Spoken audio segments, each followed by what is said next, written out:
peut-être là maintenant, et donc Laurent, je vais cafeter, et on a vu la queue du chat passer devant toi.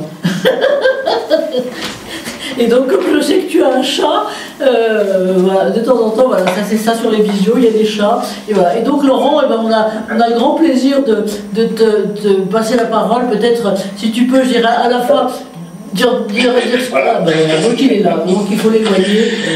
Voilà. Et ben écoute, merci, c'est à toi si tu veux bien. Donc à la fois, j'allais dire à la fois comme responsable, tu as vu un peu les plusieurs zones, hein, puisque c'était Corrèze d'Ordogne, maintenant tu es à Tours, avec des responsabilités, donc aussi des champs, des périmètres de secteurs d'activité divers. C'est à toi. Quid des data. On centre sur toi. Direct, vous m'entendez bien? Je me rapatrie avec vous tous et pouvoir échanger autour des questions de data. Alors j'ai eu la chance en plus d'entendre, sinon de voir toutes les interventions depuis le début. Je vais essayer de reprendre sur trois items. Le premier, c'est les enjeux technologiques. Vous les avez bien livrés, les médecins coordonnateurs l'ont bien fait. C'est une discussion qu'on a depuis quelques années, mais pas depuis très longtemps non plus. Avant, on était plutôt sur de l'informatisation du DMST. Je vous rappelle, elle est prévue que depuis 2021 dans les textes légaux. Donc c'est assez récent quand même. De là, c'est greffé aujourd'hui toute la capacité d'analyse de données qui s'est renforcée avec ce qu'on vulgarise par le terme d'IA aujourd'hui, qui est une puissance de calcul et qui a peut-être des éléments prédictifs aujourd'hui. Dans la forêt primaire de données dont on rend l'attribution du bon mot à Fabrice, on peut même aller aujourd'hui un petit peu plus loin, c'est-à-dire que la technologie nous permet peut-être même de redonner vie, mais c'est un clin d'œil à ma collègue Marie Murcia-Claire qui est autour de l'écran. Peut-être qu'aujourd'hui la technologie nous permet, sur même des archives qu'on appelait PDF et qui étaient totalement que des photographies, on peut peut-être aujourd'hui arriver à les rendre vivantes. Et autant vous dire que nous avons à la fois de la donnée récente avec nos DMST aujourd'hui que nous remplissons chaque jour le mieux possible dans les thésaurus sur lesquels on essaye d'harmoniser la saisie, mais on a également une foultitude de données dans les services de santé au travail de France et de Navarre qui peut-être un jour, si numérisées et archivées numériquement, peuvent redevenir également parlantes. J'attire l'attention que les maladies professionnelles, selon le caractère de reconnaissance, sont plusieurs décennies parfois. Donc nos archives qui sont parfois très anciennes, je parle d'une vingtaine, d'une trentaine d'années, pourraient tout à fait, dans un cadre prédictif d'analyse, redevenir intéressantes. C'est un sujet sur lequel on essaye aussi de réfléchir dès lors que les dossiers sont numérisés, et je sais que certains services se sont engagés dans cette démarche. Le deuxième point sur lequel je veux insister, et c'est très bien que je puisse faire le point avec des médecins coordonnateurs, c'est le côté pluridisciplinaire. Alors, je me permets d'avoir l'ambition, même si je ne suis pas professionnel de santé, de faire partie aussi, en qualité de directeur des services, de l'équipe pluridisciplinaire, dans un sens où on va essayer, sur les équipes de direction, d'orienter et d'outiller les professionnels. On voit bien aujourd'hui, et je l'ai vu dans les échanges, la plupart des éditeurs sont à peu près à jour de la capacité de saisie de données. La question, c'est de la capacité à requêter et en faire des extractions pertinentes, redresser le cas échéant derrière. Et ça renvoie à l'animation également d'équipe. Vous l'avez employé à plusieurs reprises, c'est le terme d'épidémiologie. Et pour moi, pour faire de l'épidémiologie, j'ai besoin d'épidémiologistes. Ressources, compétences, expertise qui n'est pas encore vraiment développée ou partagée dans l'ensemble des services de santé au travail. Lyon, voilà, docteur Benedetto Gesmundo l'a bien expliqué, on est sur des grandes cordes, des grands services, on peut effectivement avoir ces ressources. Si je parle de la région Centre-Val de Loire, eh bien nous devons nous mutualiser sur l'ensemble des services de cette plus petite région, mais nous pouvons quand même mutualiser de l'épidémiologie et de faire des travaux tout à fait intéressants pour aller faire parler cette forêt primaire de données dès lors que nous avons une méthode, des thésaurus et des grilles et des matrices d'analyse qui permettent de relever certaines occurrences et peut-être parfois d'isoler des signaux beaucoup plus faibles. Dernier point moi, sur lequel je veux insister, et vous le savez souvent, Anne-Marie, tu m'entends souvent employer maintenant ce terme-là, c'est favoriser et permettre. La dernière fois, c'était auprès d'un représentant de la DGT que j'employais ce terme-là.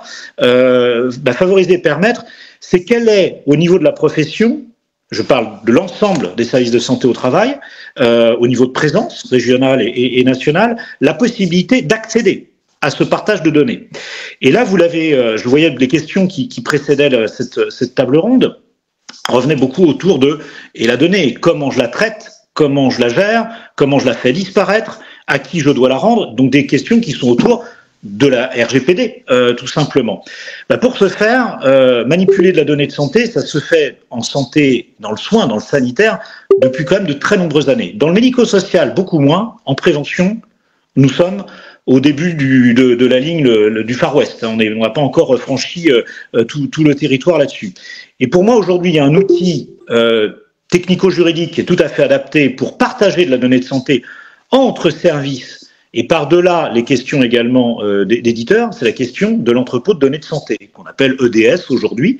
Et vous le voyez chaque jour à un hôpital, nos collègues qui venaient de parler depuis le monde sanitaire tout à l'heure, c'est des choses qui commencent vraiment à s'enrichir, à enrichir les services, les pratiques, et à permettre de manière, juridiquement fiable et sécurisée, et avec tout l'outillage scientifique derrière, dès lors que les compétences sont disponibles, de faire parler de la big data, c'est-à-dire pas quelques dizaines de milliers de cohortes, même si on multiplie par les occurrences, Fabrice le sait bien, on arrive à des millions d'items et de croisements possibles, mais arriver à le faire parler sur un plus grand nombre, c'est encore plus important. Donc je plaide vraiment, et c'est peut-être un des travaux, des chantiers que Présence pourrait aider à structurer avec l'aide des partenaires sociaux, des ministères et des institutions, c'est de favoriser ces entrepôts de données de santé interrégionaux, interservices, en tout cas d'avoir suffisamment de bases pour que ces données deviennent parlantes dans un cadre juridique tout à fait sécurisé. Je termine par cette conclusion. L'enjeu, certes, est pour nous faire apparaître des signaux faibles, comme vous l'avez dit, les médecins coordonnateurs, l'Eldorado épidémiologique, voilà ce qu'on n'a pas vu qui était caché derrière des données massives. Ça, c'est très important en termes de santé au travail. J'ajoute que c'est également, sur les entrepôts de données de santé, peut-être également des hubs avec d'autres systèmes qui sont encore plus complexes, plus enrichis et plus anciens. Je pense aux bases du SNIRAM pour l'assurance maladie ou de l'ATIH pour les données hospitalières. J'avais toujours un peu I have a dream. Est-ce qu'on pourrait chaîner demain des données de risque professionnel, des données de consommation de soins et biens médicaux et des données d'hospitalisation dans un cursus de vie de patients? Eh bien, c'est peut-être, à mon avis, des choses tout à fait utiles, même si peut-être le travail sur des simulations, des jumeaux numériques peuvent déjà nous y aider, mais encore faut-il pouvoir les éprouver et les créer. Et je pense que favoriser l'émergence de la collecte de données de santé dans un cadre juridique peut permettre, à travers les EDS, de nous chaîner avec d'autres entrepôts de données de santé qui ne viennent pas forcément du monde de la santé-travail, mais qui enrichiraient encore à nouveau notre prédiction pour faire notre travail de prévention des risques professionnels. Voilà, je pense avoir tenu à peu près les temps et sans le chat, vous l'avez vu. Merci à toi. Merci à toi. Effectivement, sans le chat, mais on sent que quand même la pensée du chat a permis des transitions fortes. En tout cas, merci. Et c'est sur quoi tu as bien mis l'accent, c'est à la fois le rêve. Et on va voir effectivement comment on peut le faire avancer. On le verra tout à l'heure, notamment avec Pierre-Antoine. Et puis je vois que l'un de nos participants, Christian Expert, dit ce qui dépend beaucoup de la qualité de la saisie des données. Ça, c'est vrai que tout ne peut pas être globalement ne peut pas être donné. Alors avant qu'on en vienne, si vous voulez, merci de vos questions et si vous pouvez continuer globalement continuer à les poser, j'aimerais. Alors